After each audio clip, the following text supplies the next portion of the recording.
జగన్ అక్రమాస్తుల వ్యవహారంలో Dalmia Bharat cement limited కు చెందిన 793.34 కోట్ల రూపాయల ఆస్తులను ఈడీ జప్తు చేసింది. హైదరాబాద్ లో ఉన్న డీబీసీఎల్ భూమిని ప్రొవిజనల్ అటాచ్మెంట్ చేశామని, గతంలో ఆ కంపెనీ 377.26 కోట్లతో ఆ భూమిని కొనుగోలు చేసిందని ఈడీ వెల్లడించింది. జగన్మోహన్ రెడ్డికి చెందిన భారతీ సిమెంట్స్ లో దాల్మియా సిమెంట్స్ పెట్టుబడులపై 2011లో సిబిఐ కేసు నమోదు చేసిందని, ఆ కేసు ఆధారంగా డీబీసీఎల్ ఆస్తుల జప్తునకు ఆదేశాలిచ్చామని తెలిపింది.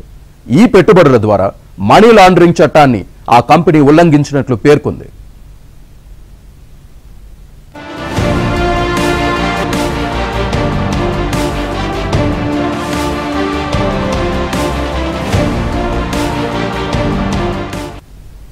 వైఎస్ రాజశేఖర రెడ్డి ముఖ్యమంత్రిగా ఉన్న సమయంలో అధికార పలుకుబడిని ఉపయోగించి ఆయన కుమారుడు జగన్ భారతీ సిమెంట్స్ కు భారీ ఎత్తున ఈక్విటీని, రుణాలను సమీకరించారన్న విమర్శలు వెల్లువెత్తాయి.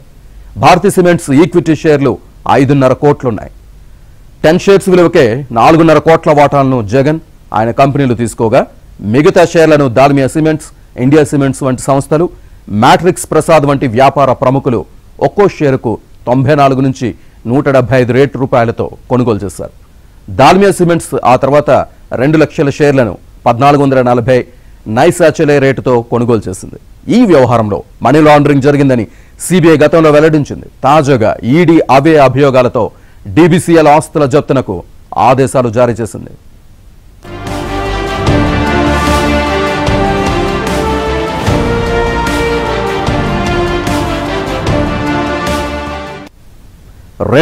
లో భారతీ సిమెంట్స్ పెట్టిన జగన్ 2009 ఆగస్టు 27న తన వాటా నుంచి 2,27,584 షేర్లను ఒక్కొక్కటి 1450 ధరకు మ్యాట్రిక్స్ ప్రసాద్కు చెందిన alpha Vilas private limited, alpha avenues private limited సంస్థలకు విక్రయించారు.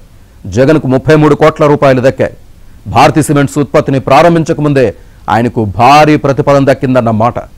ఈ మొత్తంతో ఆయన పెట్టిన పెట్టుబడి మొత్తం వెనక్కొచ్చేసింది.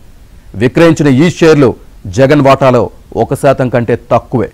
ఆయన తండ్రి అధికార పగ్గాలు చేపట్టాక భారతీ సిమెంట్స్ లోకి అక్రమ పెట్టుబడులు రప్పించే దందా సాగింది.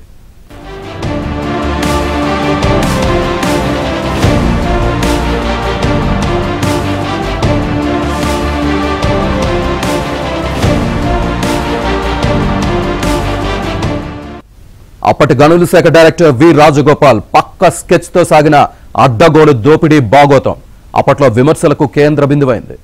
వైఎస్ కుటుంబం తమకు సన్నిహితంగా ఉండే సజ్జల కుటుంబాన్ని వినియోగించుకుని సాగించిన అక్రమాలు బయటకొచ్చాయి. అప్పటి గనుల శాఖ సంయుక్త కార్యదర్శి ఏ దయాకర్ రెడ్డి, సూపరింటెండెంట్ కె వెంకట్రావు సిబిఐకి ఇచ్చిన వాంగ్మూలాలతో ఆనాడు నిబంధనలకు విరుద్ధంగా వ్యవహరించినట్లు తేలింది. కడప జిల్లా నవాబుపేట తాళమంచిపట్నంలో 1017 ఎకరాల సున్నపురాయి నిక్షేపాల ప్రాస్పెక్టింగ్ లీజ్ కోసం 1997లో జయా మినరల్స్ దరఖాస్తు చేసుకుంది. నాటి గనుల శాఖ జేడీ మేనకేతన్ రెడ్డి ఈ సంస్థకు సిమెంట్ ప్లాంట్ ఏర్పాటు చేసే అర్హత లేదని స్పష్టం చేశారు. దరఖాస్తుదారుడి వివరణ కోరారు, కానీ స్పందన లేదు.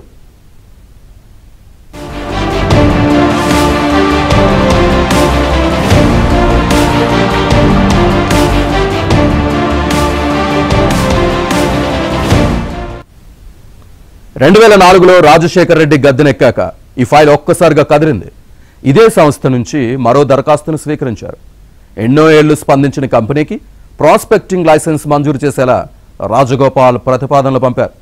దరఖాస్తు చేసిన జయా మినరల్స్ కు కాకుండా ఈశ్వర్ సిమెంట్స్ కు లీజు బదిలీ చేయాలని షరతు విధించారు. తర్వాత ఇవి ఈశ్వర్ నుంచి రఘురామ్ కు, దాని పేరు మారాక భారతీ సిమెంట్స్ కు బదిలీ అయ్యాయి.